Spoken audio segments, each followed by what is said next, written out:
The shattering truth is that there is no refuge.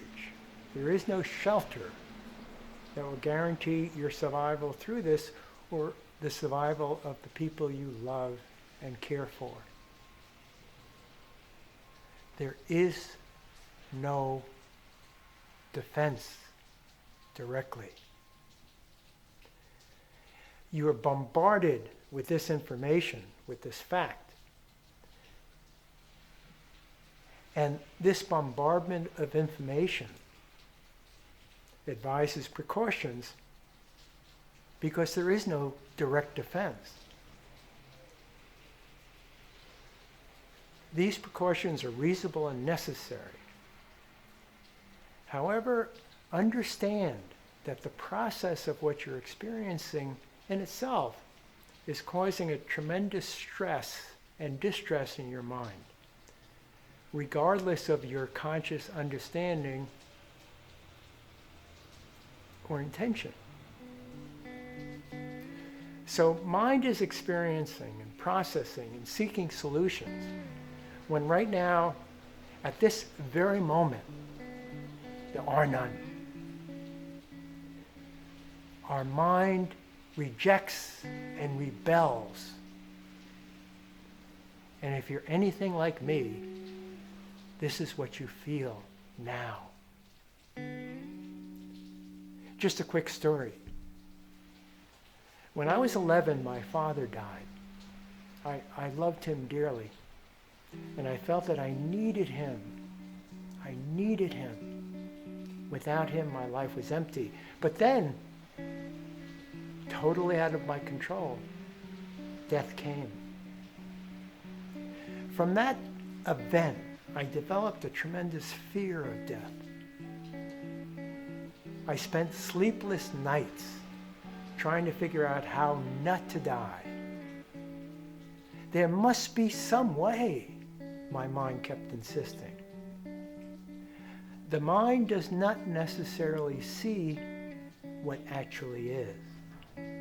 It only remembers from the past and a craving to repeat it in the future. Why is that? Only one word. The word is survival. Survival is the byproduct or the basis or foundation of the identification with the mind and the body. So now that I've given you all this information that you probably already knew,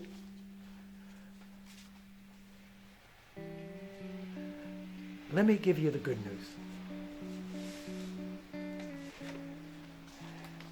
This time that we're all in together seems so overwhelming, so unbearable, so unfair. We get scared, we get terrorized, we get angry. We've lost control.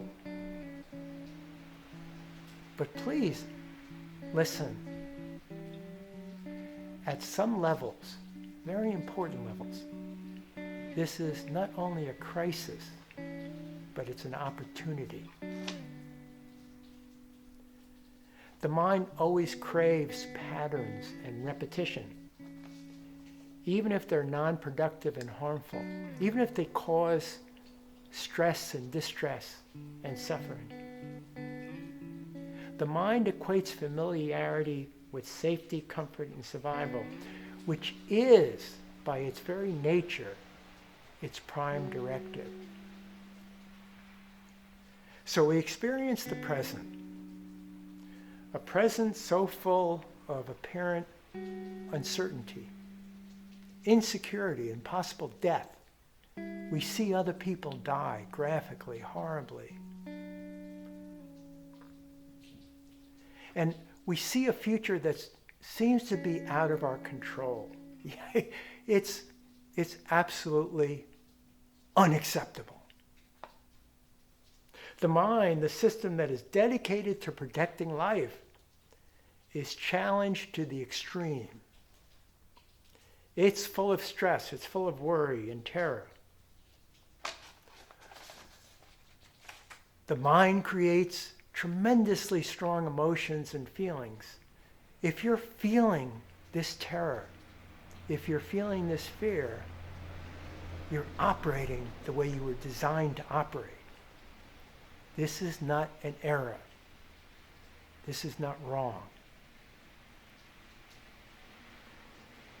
However, you are most likely allowing yourself to continually engage and be bombarded by media information, speculation, and panic. This reinforces your own fear and projection of gloom and doom. People now are defending their right to worry, and as a result, are experiencing tremendous suffering.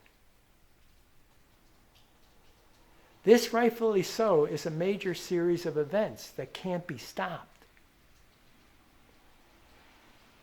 They mean something to us deeply because the events pose a threat to our very survival. And to the mind, this is absolutely unacceptable. So, what do? We emotionally isolate. Possibly we use alcohol or other drugs to give us a sense of relief from this tension and distress. You know, to the body and the mind, this makes perfect sense. But truly, it is absolutely non-productive and tremendously harmful.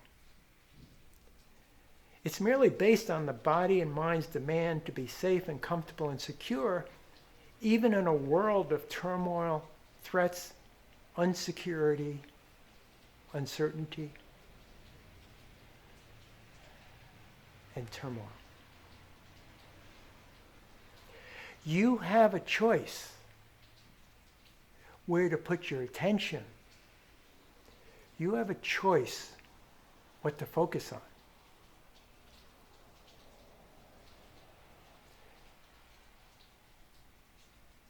I beseech you, stop reminiscing. Stop trying to replicate what was or project a frightening scenario of what will be. Doing that cheats you of the real gift. And the real gift is now. The real gift is the present. Don't surrender even for a moment to fear and anxiety. I think it was Winston Churchill said, the only thing we have to fear is fear itself. Let the fear and anxiety be. It will be created. You will feel it. But focus on what is, not what might be. And if you are awake, you realize that that is the most important, the most beautiful, and meaningful thing to do in this crisis. To see what we do have in these moments of overwhelming terror. It's very, very difficult to see these things. They become obscured. They are eclipsed. They seem to disappear. I hear people say, I want things to be the way they were before. Well, they probably will not be.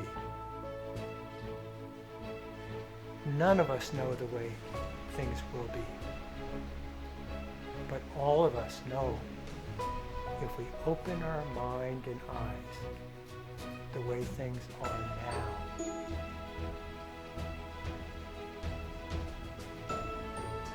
I recommend, I beg you, to do now all the things that you have forgotten to do.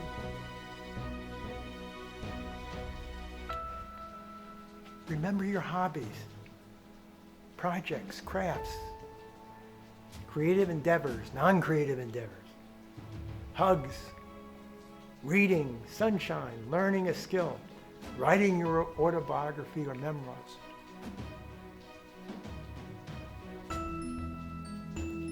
Raking the leaves, seeing the sky, watching a bird. Learn that instrument that you've always wanted to learn. Sing a song. Compose an opera. Cook a hamburger. Hug that child.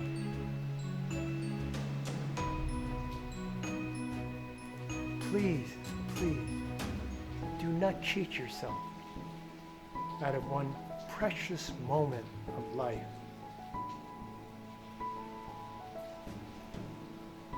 Don't ignore your responsibility to yourself, to your family, and even to the world. Let the projectionists and the prognosticators, the prophets and the doomsayers, let them say what they need to say. Give them the attention that they deserve, which is none. Yes, of course, stay informed, but be a responsible guardian and gatekeeper of your mind, your body, and your spirit. Do not surrender to collective fear, trepidation, and panic. This is truly a period of tremendous opportunity for personal and universal growth. Please, let's not miss the opportunity. You can contact me at Edselterick, EDSELTERRICK @yahoo.com. When I do groups or give lectures, I end in one particular way, by saying my favorite prayer I've been saying for 36 years, always before I eat, because I love to eat. Lord, make me an instrument of thy peace. Where there's hatred, let me sow love. Where there is injury, pardon. Where there is despair, hope. Where there is darkness, light. Where there is doubt, faith. And where there is sadness, joy. Grant that I may seek to comfort rather than to be comforted, to understand rather than to be understood, and to be loved, and to love rather than to be loved. For it is in giving that we receive. It is in forgiving that we are forgiven. It is in dying of self that we awaken to eternal